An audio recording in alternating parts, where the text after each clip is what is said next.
자, 산업안전보건법에 대해서 수업해 보도록 하겠습니다. 저번 시간에 이어서 안전보건관리 책임자는 어떤 업무를 하는지에 대해서 한번 알아봅시다.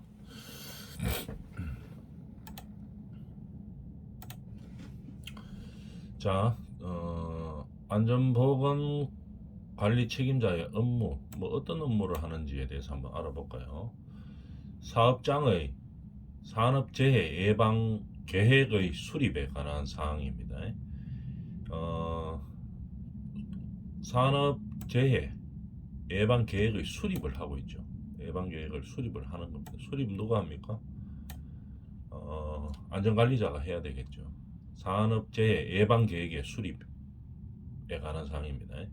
그 다음에 관리 규정, 안전보건 관리 규정의 작성 및 변경, 작성도 하고 변경도 합니다. 우리가 사업장에 안전관리자로 채용이 돼서 취직을 하면 이제 이런 일을 한다 이 말이겠죠. 법에 딱 규정되어 있습니다. 이런 업무를 한다 하는 거. 안전보건관리 규정의 작성, 그 다음에 변경, 이거에 대해서 하는 거겠죠. 그 다음에 중요한 거, 다 중요하지만 근로자의 안전보건 교육에 관한 사항, 교육도 합니다. 그죠?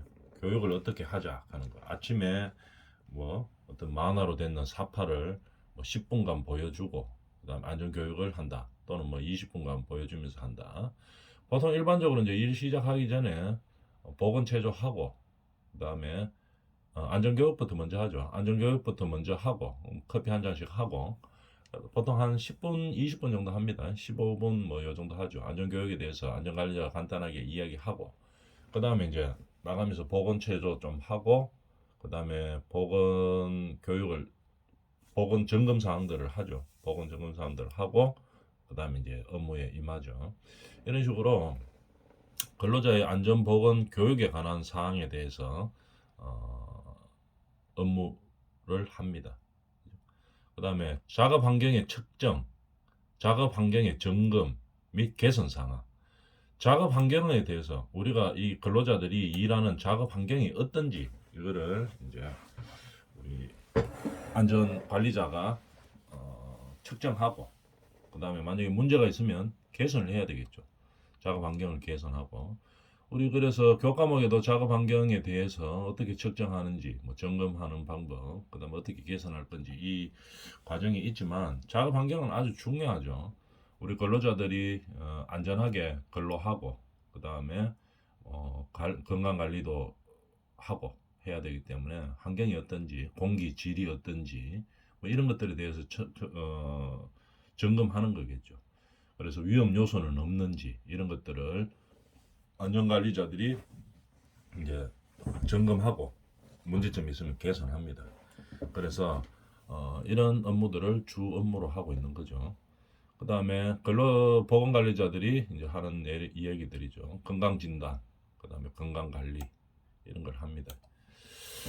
그 다음에 산업재해가 발생하는 원인을 조사하는 거죠. 만약에 여기 우리 현장에서 어떤 산업재해가 발생할 가능성이 있는지를 먼저 체크하고 점검하고 그 다음에 산업재해가 발생하지 않도록 이제 조치를 하는 거겠죠.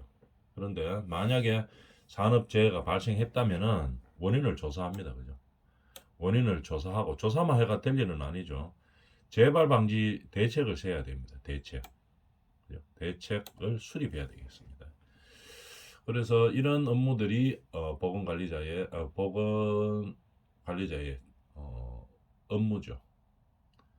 산업재해에 관한 통계의 기록도 합니다. 통계를 내는 거죠. 어떻게 우리 유사한 현장들에 대해서 산업재해가 발생했는지 이런 것을 통계를 내고 그 다음에 그것도 기록 및 유지해야 됩니다. 그죠?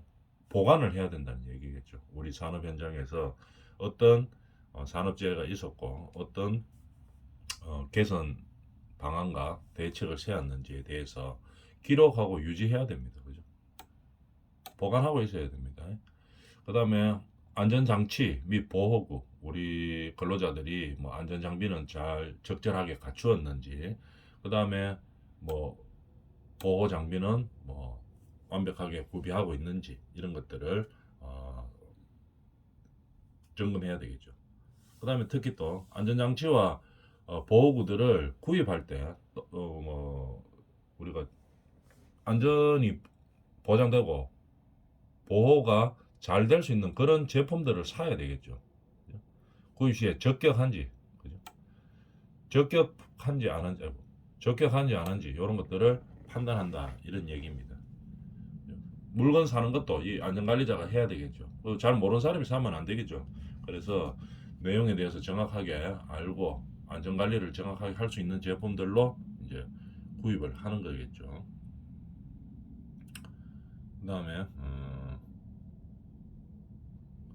보건관리자의 기타 근로자의 유해 위험 방지 조치에 관한 사항으로서 고용 노동부령이 정하는 사항 당연히 해야 되겠죠. 안전관리자의 업무는 이렇고 보건관리자의 업무는 또 어떤지 한번 봅시다. 보건관리자들은 우리 그 사업장마다 산업안전보건위원회가 있죠. 그다음에 노사협의체도 있습니다. 물론 큰 현장에서는 다 있고 조그만 현장에서는 위원회 정도는 아니라도 위원회 형식을 갖추는 그런 관계인들이 있습니다. 여기서 심의 의결한 업무와 자체적으로 했는 거죠. 심의 의결한 업무와 안전보건 관리 규정 및 취업 규칙에 관한 정한 업무를 하는 겁니다. 규정이 있죠. 규정에 따라서 업무를 진행한다 이런 얘기입니다.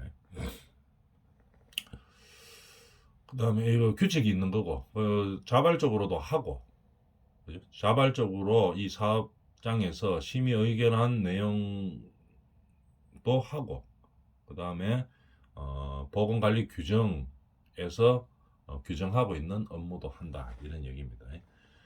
안전인증 대상 기계 등과 뭐 자율안전 확인 대상 기계 등 중 보건과 관련된 보호구를 구입하는 거죠. 이것도 마찬가지입니다. 구입할 때 적격품으로 해야 되겠죠.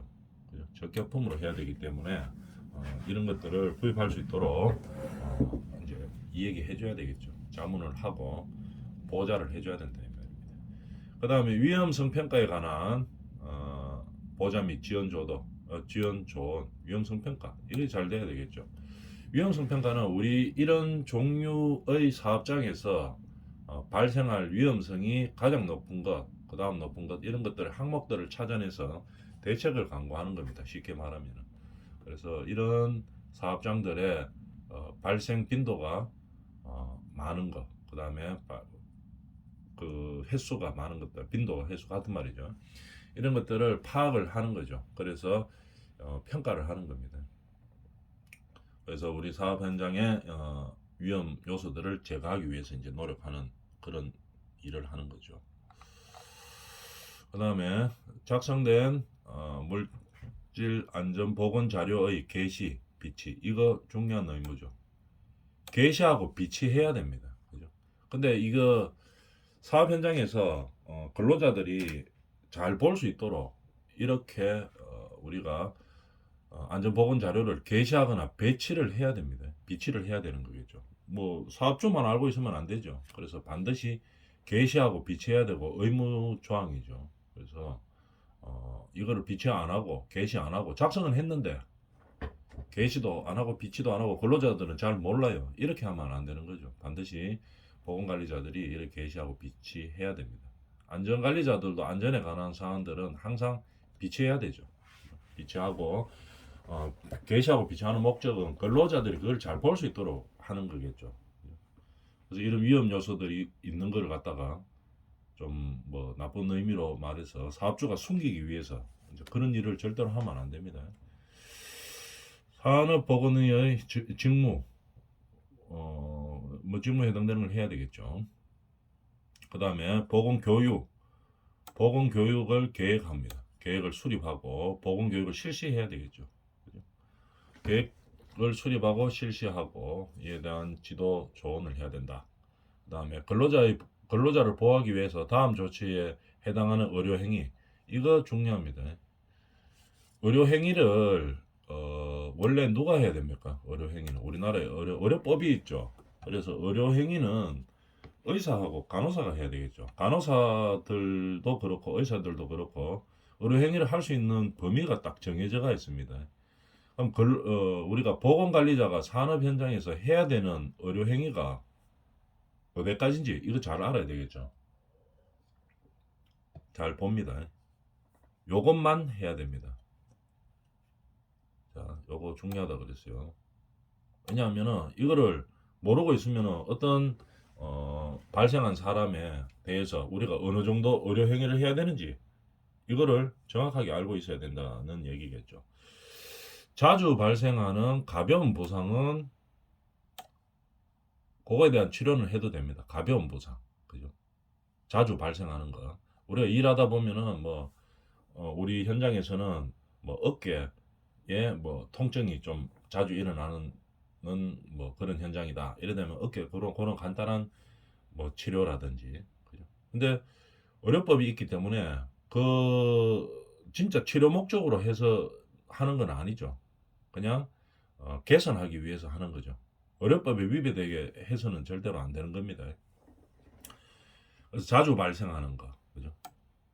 자주 발생하는데 큰 부상 이런 것들은 하면 안 되죠. 그냥 간단하게 뭐 처치 정도 할 수 있는 이런 가벼운 부상 이런 것들을 해야 되는 겁니다. 그 다음에 응급처치. 응급처치는 당연히 해야 되겠죠. 그죠?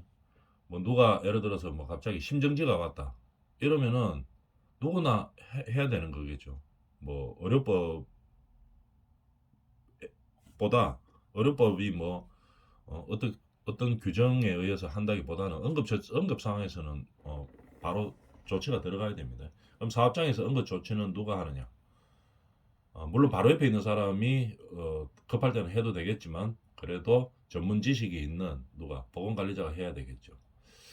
그 다음에 부상 질병의 악화를 그죠? 악화를 방지하기 위한 처치를 해야 된다 이런 얘기입니다.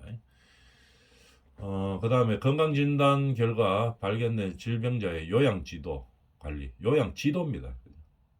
요양을 지도하고 관리하는 겁니다. 전문 지식이 있기 때문에 어떻게 지도하고 요양 지도하고 관리하는 겁니다. 그 다음에 기억에서 리얼 요거 4개의 의료행위에 따르는 의약품의 투여. 그죠? 의약품의 투여. 뭐 주사 놓고 일하는 게 아닙니다. 그냥 약품을 준다는 얘기겠죠. 주사 놓고 이런 거는 어떻게 해요? 의료기관에서 해야 되는 거겠죠. 우리나라는 의료법이 딱 명시가 되어 있기 때문에. 그래서 요 해당되는 4가지만 해야 되는 거겠죠. 그러고 요 4가지의 의약품 투여까지 요까지만 가능한 겁니다. 그래서 다음 조치에 해당되는 의료 행위만 해야 되는데 자꾸 헷갈릴 수가 있죠. 그래서 잘 숙지해 놓도록 합니다. 보건관리자를 희망하는 학생들은. 그 다음에 작업장 내에서 사용되는 환기장치, 전체 환기장치, 배기장치 등에 관한 설비의 점검과 작업 방법의 공학적 개선, 그죠? 개선을 하긴 해야 되겠죠. 그죠? 설비, 환기, 배기, 건강관리를 위해서 엄청나게 중요하죠. 근로자들의 건강관리에서 상당히 중요하죠. 환기, 배기. 그죠?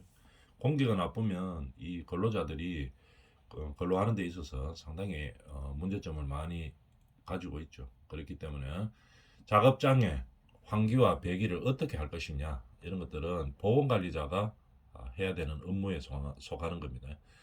그 다음에 사업장을 순회 점검하면서 개선 사항을 찾고 그 다음에 지도하고 조치해야 되겠죠. 그 다음에 만약에 산업재해가 발생했으면 원인을 조사해야 될 것이고 분석해서 재발 방지해야 될 것이고 당연한 얘기겠죠. 산업재해에 관한 그런 통계를 유지 분석, 그죠? 관리해야 됩니다. 이것도 배치해놔야 됩니다. 그죠? 유지해야 된다는 말이겠죠. 그 다음에 법이나 명령에 따른 보건 사항의 이행, 당연히 이행해야 되겠죠. 법의 규정대로 해야 되는 겁니다. 이행. 그 다음에 보좌하고 지도하고 조언해야 된다는 얘기겠죠. 그 다음에 업무 수행의 내용을 어떻게 해야 되나? 기록하고 유지해야 됩니다. 그죠? 반드시 우리가 법규에 맞게 근로자들의 건강 관리를 하고 있는지를 기록하고 유지를 해야 된다는 얘기입니다.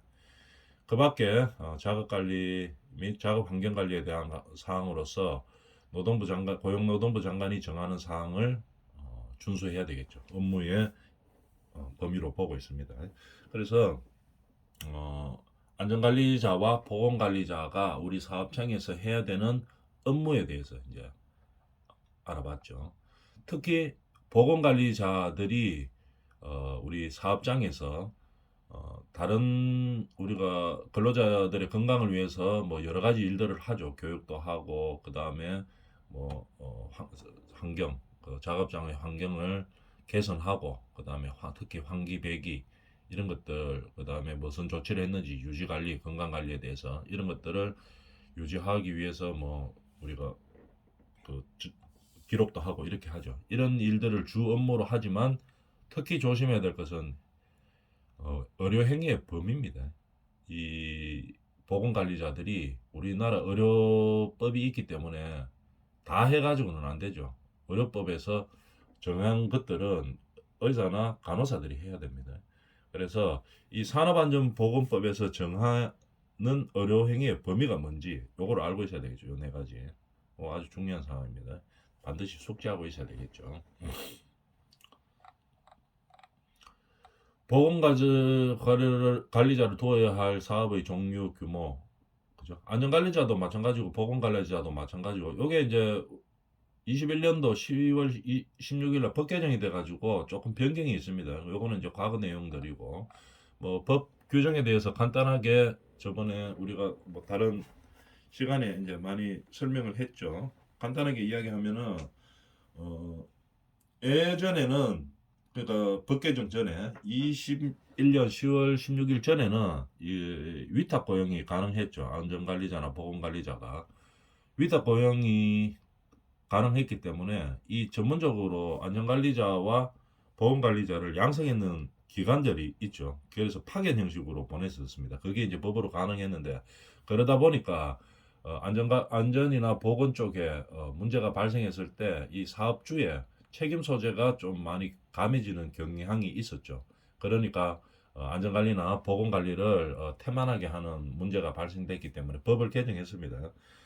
일정 규모 이상은 반드시 직접 고용하도록. 직접 고용을 한다는 것은 사업장의 사업주에게 책임을 묻겠다는 얘기겠죠. 그러다 보니까 우리가 안전관리나 보건관리에 태만했던 그런 사업주들이 이제 실질적으로 정확하게 우리가 보강을 많이 시켜줘. 금액적으로나 인력이나 시간적인 면에서 많이 투여를 합니다. 그래서 안전이나 보건이 많이 강화가 되고 있는 추세에 있죠. 그 기준은 뭐 세부적으로는 있지만 다른 시간에 많이 설명했기 때문에 간단하게 보면은 일정 규모 이상의 국내의 모든 사업장은 반드시 어떻게